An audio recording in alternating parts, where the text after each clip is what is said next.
Cascade Hoops Talk, bringing the world NAIA basketball one podcast at a time.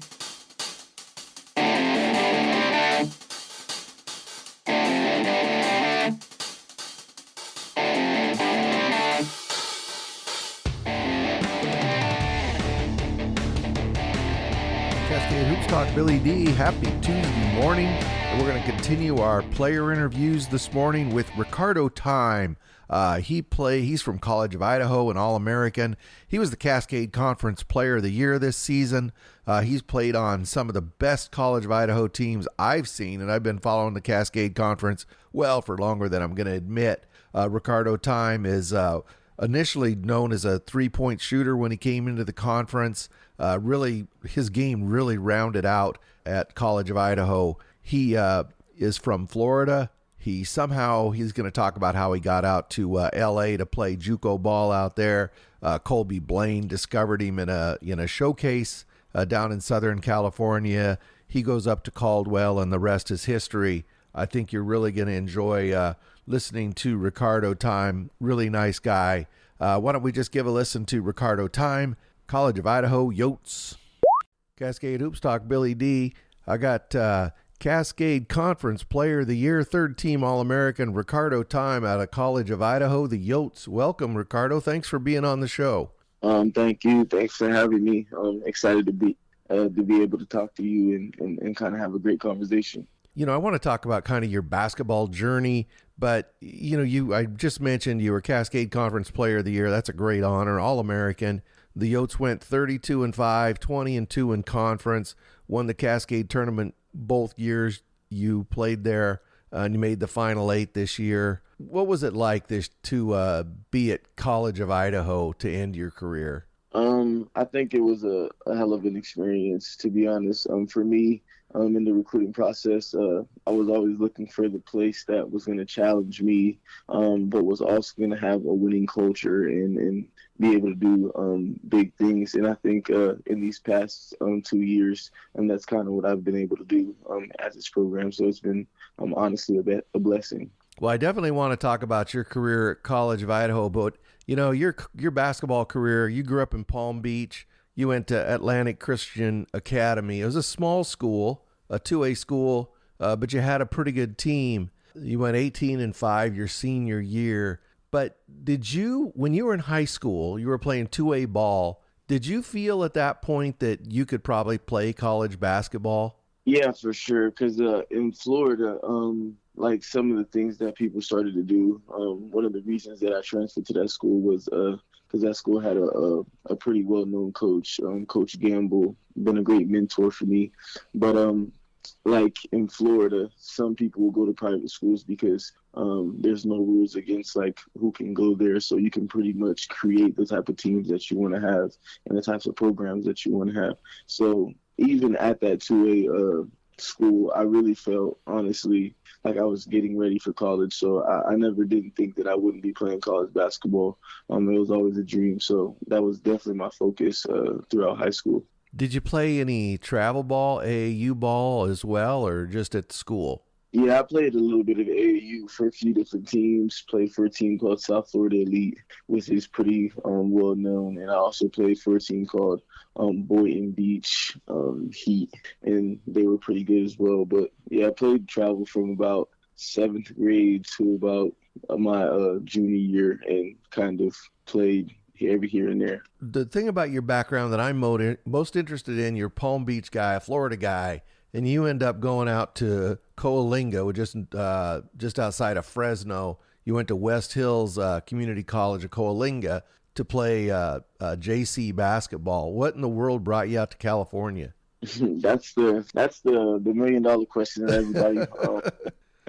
But so I would say the connection was my high school coach and my cousin's travel coach knew their head coach at West Hills. My cousin had already been out there, and he was telling me, hey, if you don't find a spot or not going to go anywhere that, you're really interested in, you should come to JUCO.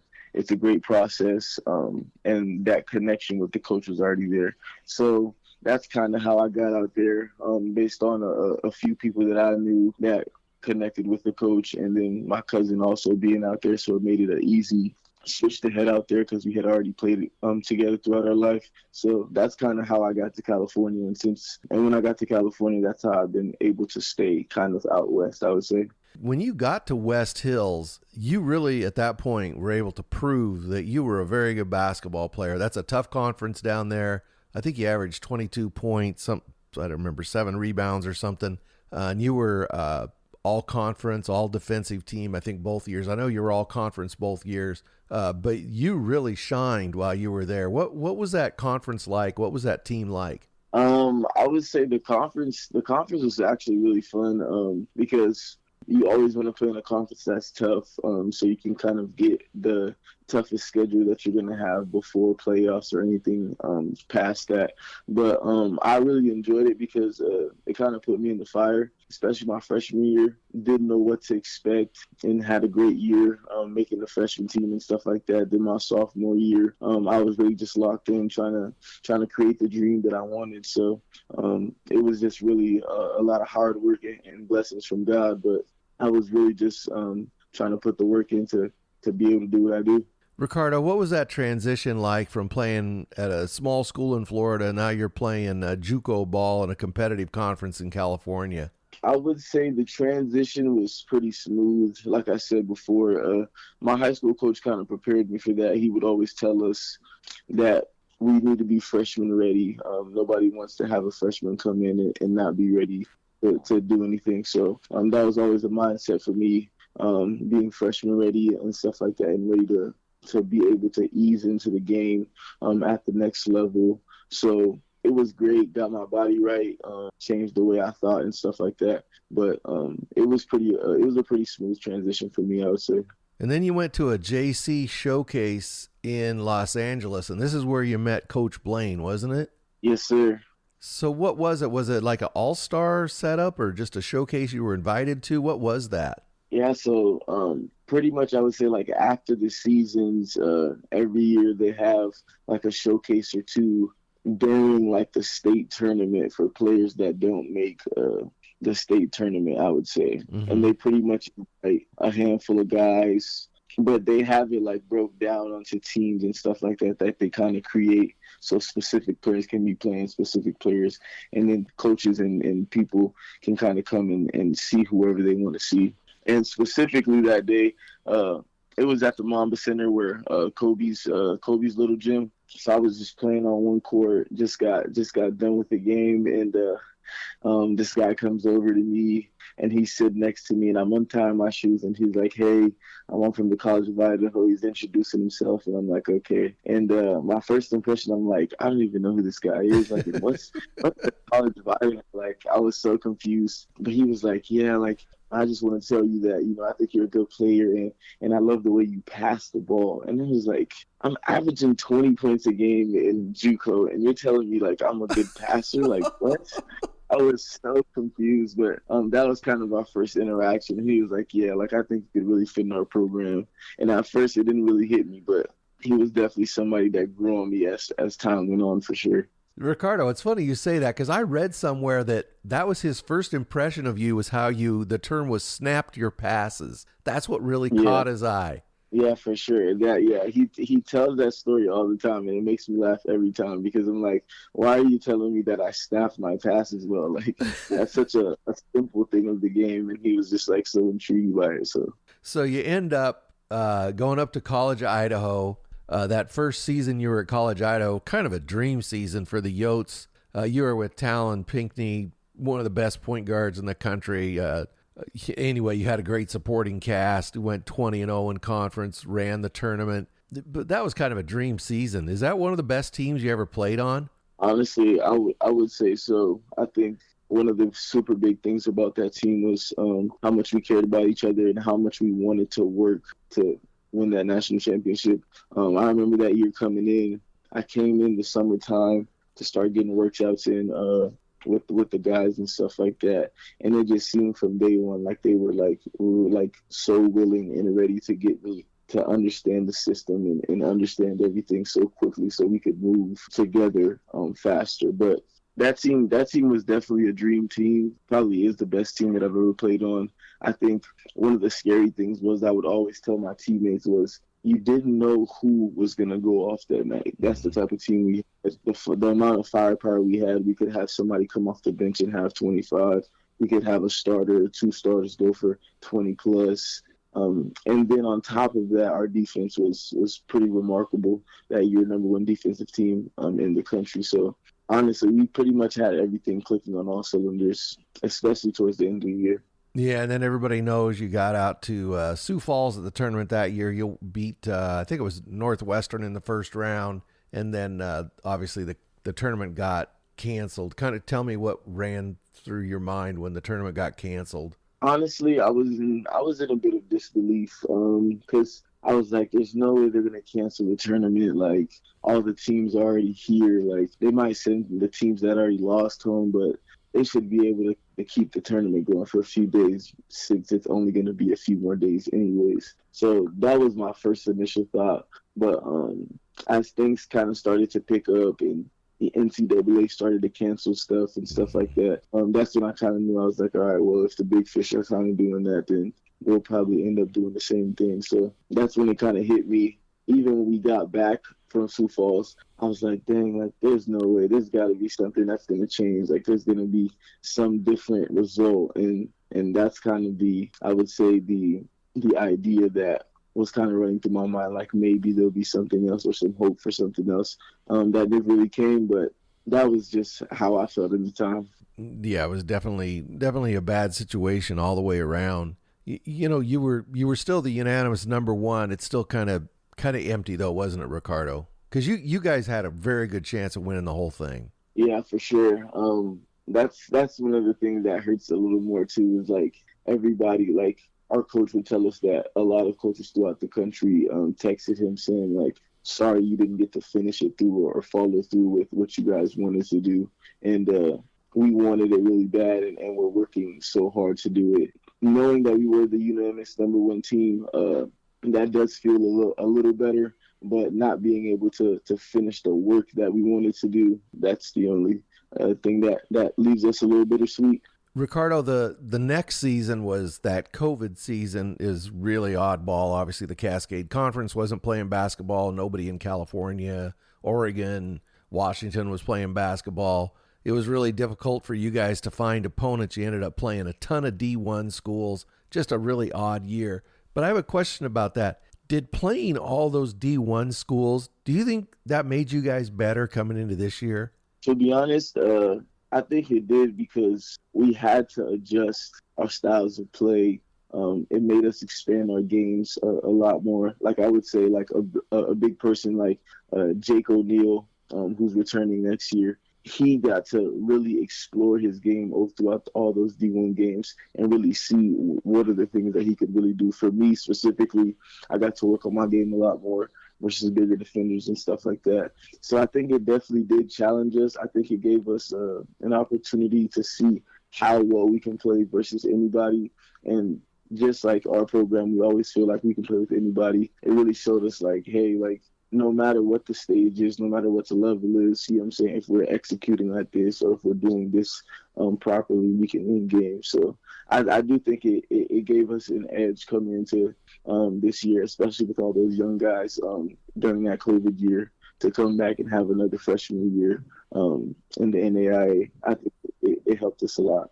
This season that just wrapped up, you came into the season, you and Ivory Miles Williams were basically going to lead the team, the seniors. But you had a ton of young guys. I mean, Hanrahan, Jake O'Neal, you mentioned, Drew Wyman. When you first started practice and you looked around, you saw all these freshmen that you knew were going to get long minutes. I mean, what were you thinking? Did you feel like you guys had a good shot? Did you think you'd be as good as you ended up? Yeah, for sure. I think one of the big things that made us or that gave me and Ivory confidence was just knowing that me and him and Derek Wadsworth we're all here during that junior year when it was, we were, I would say, kind of the peak of excellence and expectation of what we wanted to do.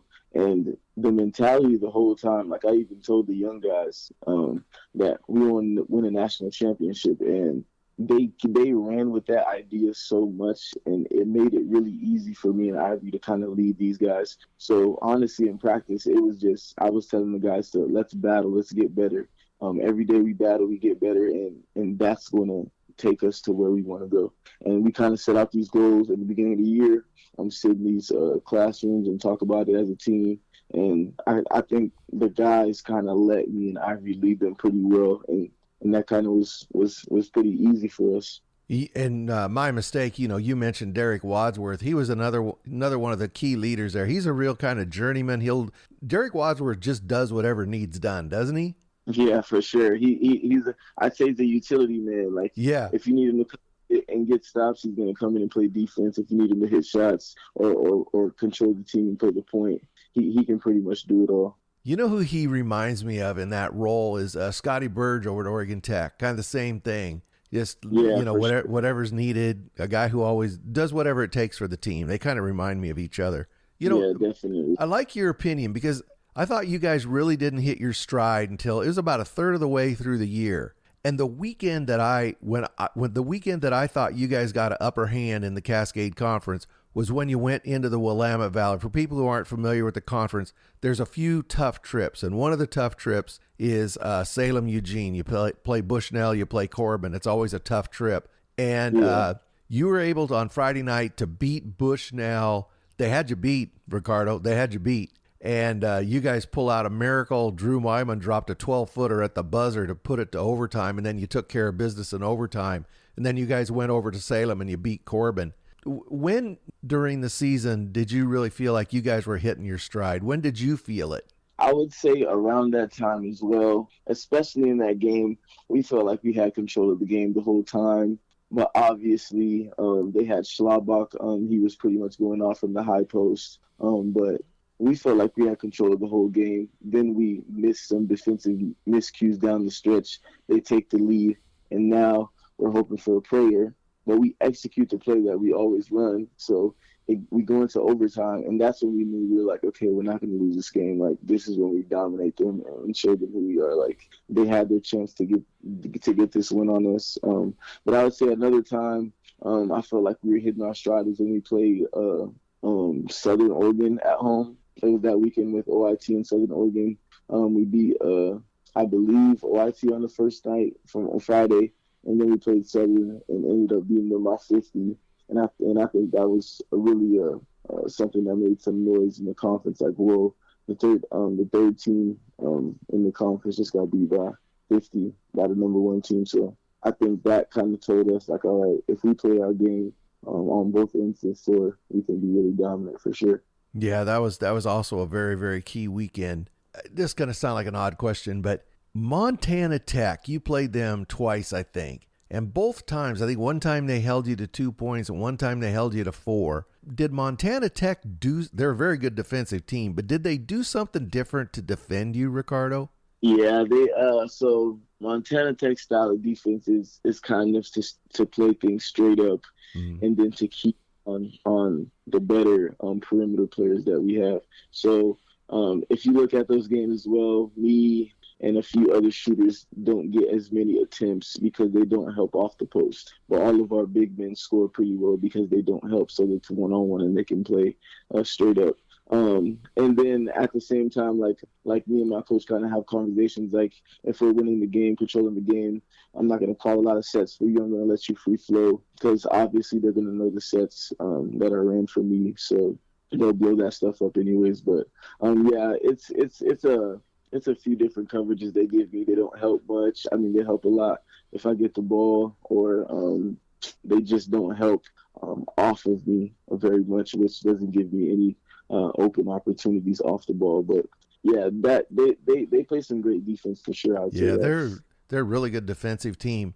You know, your first year at College of Idaho, and I'm just talking about from a fan's perspective, from watching you. You know, you were always thought of as, you know, he's a 3-point guy. You can't leave him alone. You can't leave Ricardo time alone. He's going to bury you. And this season, I thought you were a more complete player. I watched you play in Kansas City. I thought you got to the rim more than I had seen in your career. Did you feel that, or maybe, you know, I had limited opportunities to watch you. Did you feel like you had a more complete game this season? Yeah, for sure.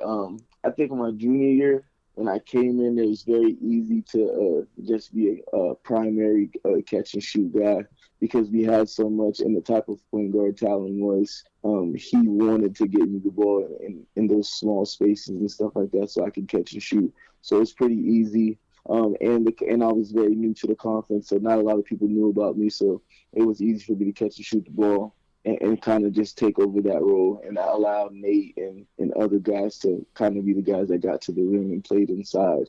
But this year, as you were talking about with Montana Tech and stuff, people are playing me a little different because now they know that I can shoot the ball and stuff like that. It was just a lot of, I would say, kind of taking what the defense gives me. And my coach just kind of reminded me like, hey, don't force it. Just take what the game is giving you. And I've been kind of able to showcase a little bit of more of my game, I would say, because it's not that I couldn't do that stuff before. It's just not what was needed of me. So I definitely think this year I was able to show a lot more of my game, getting to the rim, playing in the mid-range, and being able to shoot off the bounce and all sorts of stuff like that. Yeah, sure. I thought you got to the rim really, really well this season. That honestly, that surprised me. I thought you were a 3-point guy, from your junior year, that was your threat, right? But like you say, you had so many other guys, talent could penetrate on anybody. So that I guess that was just a part of your game that you really didn't have to. They needed you more to shoot the three, I guess is what I'm saying. Yeah, for sure, and that's what I'm saying. And this year, I would say the coverage on me was to really trail me super hard. So all of the screens and like catch and shoot opportunities I would have would either be in transition or like I would say drift passes or like people helping over so then I get a kick out or something like that. But everything else, I was coming off a down screen or a pin down, all of that stuff was really like curl type of action because people would be so chasing me pretty hard that I wouldn't be able to get that anyways. So that allowed me to kind of do some more stuff. And then working out with my assistant coach, Manny, we worked on all that stuff, floaters every day, mid-range jumpers. So just kind of had it in my bag, just bringing it out this year. College of Idaho is known for defense and rebounding. What makes the Yotes such a good defensive and rebounding team? Oh, that's a great question. I think it's a mentality. Every day we do like 5 minutes to 10 minutes of drills that are kind of focused on the basics of what we want our game to kind of be played around: jump stops, pivots, finishing at the rim, stuff like that, and rebounding.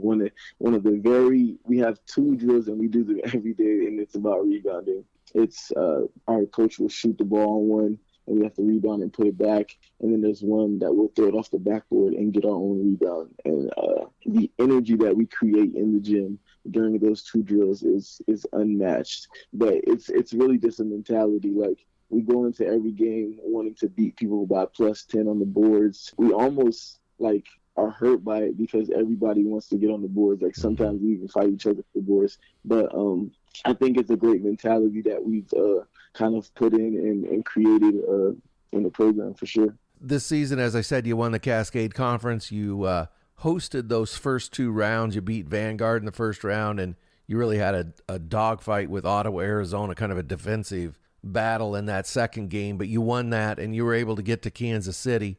You in the first round, or the first game in Kansas City in the round of 16, you were playing Grace, which is a team a lot like yours, which is very young, kind of similar styles. What were the keys to the game going into that Grace game? As we were watching film, I would say one of the biggest keys was to limit the touches and scoring opportunities that their big man had. Yeah. Because in the previous game, he had probably went off and had a big game. So that was one of our biggest keys, and everything else was pretty much to pack it in. As you know, defensively, we're going to try to dominate other teams on the boards. And then we pack it in because if you can't necessarily shoot the 3 at a great clip, we really test that. We really try to force you to see if you can really do that. And if you can't, then we kind of exploit that. And that's kind of how we create leads and stuff like that, or momentum shifts in different parts of the game. But that was really our game plan. And honestly, offensively for us, it was just kind of to play free, to play open, take risks, take your opportunities, but free flowing and kind of just play. You won that game. That got you to the round of 8. You were going to take on Loyola. Everybody knew Loyola was great. You know, going into that game again, what was your game plan? You had to do what to win? Our game plan was honestly to limit turnovers because Loyola pretty much has the most. They average the most steals against opponents in the country. So their offense is heavily predicated on turning people over. But we knew if we could limit our turnovers, we'd have a chance to win that game. And the funny thing about that game is we felt like we were controlling the game the majority of the game because we weren't turning the ball as much as people would probably expect us to in that game. And our defense was obviously hanging around too, getting a ton of stops as well, controlling their offense. And because they weren't getting as many fast break points and stuff like that, they really had to slow down and try to score in the half court, which I think that's what was giving us some control in the game for sure. You just said it. I thought too, you guys were really in control. The last 2 minutes, Loyola, Zach Reitzel, Miles Burns, they have another gear, I swear. They kind of willed themselves to victory. How frustrating was that last 2 minutes, knowing this was the end of your college career? Yeah, for sure. Honestly, it didn't fully hit me until we got into the locker room. But those last 2 minutes, a few big calls, a few and-one opportunities, they go up, we miss a few shots, and that's when they kind of said in like, dang, the journey's about to end. And I think for me personally, it was a bit of, I would say, sadness in the sense that, like, I wanted to really bring this national championship to the city of Caldwell, and I know all of my teammates did as well, too. So that was one of the things that kind of stunk for me. But honestly, at the same time, when I was coming off the court, all my coaches were pretty much telling me, like, you've done amazing things, like, I'm really proud of you and stuff like that. And that kind of just reminded me, like, even though we didn't get what we set out to do, we still did some amazing things on the journey. So I was pretty bittersweet about it, but at the same time, super proud about everything we did. As you definitely should have been. I mean, you should have walked off that court very proud. Not only that game, but you guys represented the College of Idaho, Caldwell, and the Cascade Conference very proudly the last few years. You were the leading scorer. You scored almost 13 points a game, 4 rebounds. But I want to, you have a lot of great teammates, but there's a couple I want to ask you about. You know, young guy Drew Wyman, how good is this guy going to be? Man, the sky's the limit for that kid, man. His motor and his dedication to the game and just dedication to being the best version of himself. It's something I haven't seen before. He really prides himself on putting in the work, being a dog, being hungry, and I think the sky's the limit. I think you're going to see a National Player of the Year in these next 3 years for sure. Yeah, he plays with a lot of confidence as well. You know, another guy, my favorite Yote, in all honesty, is Jake O'Neal. I call him a menace. I mean, that guy, he's the leading rebounder. He gets almost 8 rebounds a game. But it's more than rebounds. He gets every loose ball, every 50-50 ball on the court. Jake O'Neal comes up with it. What was it like to play with him? Yeah, he's definitely a menace. It was honestly a pleasure playing with him because kind of like, especially later in games, like I remember a few times he would just tell me, hey, shoot the ball. I'll get the rebound. Don't worry about it. And coming from a guy that's 6'4", like you're like, okay, like he might not get all of these, but he's really trying to get every single rebound. So it's honestly been a pleasure because he definitely makes my job easier knowing that I've got somebody in there that's really battling and pretty much going to get every 50-50 ball. And he's going to support me in everything that I'm doing. So it's been great. That's been my guy, man. But it was definitely a pleasure playing with him for sure. And he's got way more to show the Cascade Conference for sure and nationally for sure. Well, he definitely leaves it all on the court. I mean, I love that. I've never seen a guy come up with as many loose balls as he does. And like, he's got 2 more years left, Ricardo. Yeah, a whole 2 more years, yeah. I want to ask you about a couple other quick things before I let you go. Playing in the Jack, the J. Albertson Center, you guys get great fans. I love your fans. It's my favorite place in the conference to go. What was it like playing there? It's a great atmosphere. Like Blaine always says, it's probably the closest thing that you can get to a bigger school, but the atmosphere is amazing. We have fans that come out every game. They support us. Even in that opening round, like versus Vanguard, it was packed out. People were standing on top of the railings, shoulder to shoulder, like, and the electric like energy that you feel through the building every time somebody scores or gets a rebound or gets an and one or something like that. It's unmatched. I love playing in that building. It's brought me great memories, and it was just a pleasure to be able to play there. For people who aren't aware of the schedule or the travel and the Cascade Conference, talk a little bit about the travel and the back-to-back. All season long, you play back-to-back, Friday and Saturday night. Yeah, honestly, it's grown on me to be kind of regular now. But the tougher thing is, so you play pretty much Friday, Saturday every weekend, and you probably travel from, I'd say, Thursday to get to the location, have a shooter on Friday, play, have a shooter on Saturday, play, and then you either head back Sunday. But I would definitely say that it's a tough schedule because you don't have very much time to scout your following opponent the next day, because you are playing back-to-back.